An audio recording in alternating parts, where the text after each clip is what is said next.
ലഹരിക്കേസ് പ്രതികൾക്കൊപ്പമുള്ള ദൃശ്യങ്ങളടക്കം പുറത്തുവന്നിട്ടും മുഖ്യമന്ത്രി ഇതുവരെ പ്രതികരിക്കാൻ തയ്യാറായിട്ടില്ല. ഇന്നത്തെ മന്ത്രിസഭാ യോഗത്തിന് ശേഷമുള്ള വാർത്താസമ്മേളനത്തിൽ മുഖ്യമന്ത്രി മൗനം വെടിയുമോ എന്നാണ് ആകാംക്ഷ.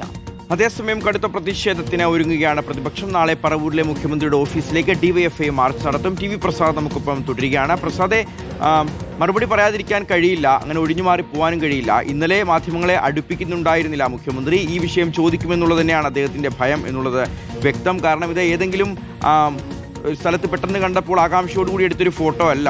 ഇപ്പോൾ വീട്ടിൽ സന്ദർശനം നടത്തുന്നു, ഓഫീസിൽ സന്ദർശനം നടത്തുന്നു, നിയമസഭയിൽ സന്ദർശനം നടത്തുന്നു. അത്രമേൽ അടുത്ത ബന്ധമുള്ള ആളുകളാണ് MDMA കേസിൽ പിടിയിലായിട്ടുള്ളത്. ഇവർ ചില്ലറ ആളുകളുമല്ല. 7 ജില്ലകളിൽ ഇവർക്ക് ഇടനിലക്കാരുണ്ട്. ഈ കഴിഞ്ഞ കുറച്ച് നാളുകളായി തന്നെ MDMAയുടെ മൊത്തക്കച്ചവടം നടത്തുന്ന ആളുകളാണ്. ഇത്തരത്തിലുള്ള കച്ചവടത്തിന്റെ ഭാഗമായിട്ടാണ് കാസർഗോഡ് നിന്ന് പിടിയിലായത്. അപ്പോൾ മുഖ്യമന്ത്രിക്ക് ഒഴിഞ്ഞു മാറാൻ കഴിയില്ല, മറുപടി പറഞ്ഞേ തീരൂ. അത് ഇന്നുണ്ടാകുമോ? ഉണ്ടെങ്കിൽ എന്തു പറയും? ഉറപ്പായും മറുപടി പറയേണ്ടി വരും എന്നുള്ളതാണ്. പക്ഷെ മറുപടി പറയുമോ എന്നുള്ളത് തന്നെയാണ് ഉയരുന്ന പ്രധാനപ്പെട്ട ചോദ്യം.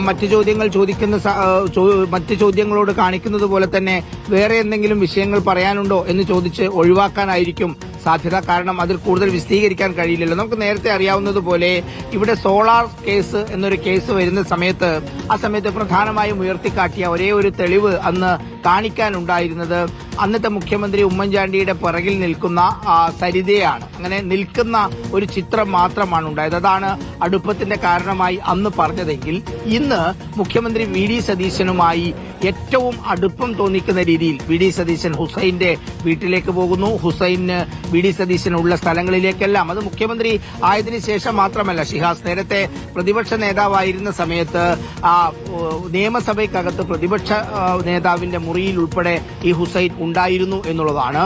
സാധാരണ ആളുകളെ കാണുന്ന സമയത്തുള്ള ഒരു സെൽഫി എടുക്കലോ അതല്ലെങ്കിൽ മറ്റു തരത്തിലുള്ള ഫോട്ടോ എടുക്കലോ അല്ല, വീട്ടിലുള്ള സമയത്തും അതുപോലെ തന്നെ മറ്റ് MLA ഓഫീസിലുള്ള സമയത്തും എല്ലാം ഈ ഹുസൈൻ അവിടെ സന്തത സഹചാരിയായി നിന്നിരുന്നു എന്ന് തോന്നിപ്പിക്കുന്ന വിധമാണ് ഈ ഫോട്ടോകളും വീഡിയോകളും എല്ലാം പുറത്തേക്ക് വന്നിരിക്കുന്നത്. അതിന്റെ അർത്ഥം VD സതീശനുമായി അടുത്ത ബന്ധമുണ്ട് എന്നുള്ളത് തന്നെയാണ് ഷിഹാസ്. ഇതിലൊരു പ്രശ്നമുള്ളത് മുഖ്യമന്ത്രി VD സതീശനുമായുള്ള ബന്ധം ഈ പറയുന്ന മയക്കുമരുന്ന് കച്ചവടത്തിന് ഉപയോഗിച്ചിരുന്നോ എന്നുള്ളതാണ് പ്രധാനപ്പെട്ട ചോദ്യം. സംസ്ഥാനത്തെ മുഖ്യമന്ത്രിയുമായി അടുപ്പമുള്ള ഒരാൾ ആ മയക്കുമരുന്ന് കച്ചവടത്തിന് ഇറങ്ങിയാൽ ഉറപ്പായും അതിന്റെ പിന്തുണ അതല്ലെങ്കിൽ അതിന്റെ ധൈര്യം അവർക്കുണ്ടാകും എന്ന കാര്യം ഉറപ്പാണ്. ഇനി അത് ഉപയോഗിച്ചിരുന്നു എന്ന കാര്യമാണ് അറിയേണ്ടത്. എന്തായാലും ഇന്നത്തെ മന്ത്രിസഭാ യോഗത്തിന് ശേഷം സാധാരണ നടത്തുന്നത് പോലെ വാർത്താ സമ്മേളനം നടത്തും എന്ന് നമ്മൾ പ്രതീക്ഷിക്കുന്നു. അങ്ങനെയുള്ള വാർത്താ സമ്മേളനത്തിൽ ഇത് സ്വാഭാവികമായും എല്ലാവരും ചോദിക്കും, എന്ത് മറുപടി പറയും എന്നുള്ളത് തന്നെയാണ് എല്ലാവരും ഉറ്റുനോക്കുകയും ചെയ്യുന്നത്. ഷിഹാസ്, ശരി പ്രസാദ്, ആ ഒരു മറുപടിക്കായി നമുക്ക് കാത്തിരിക്കാം.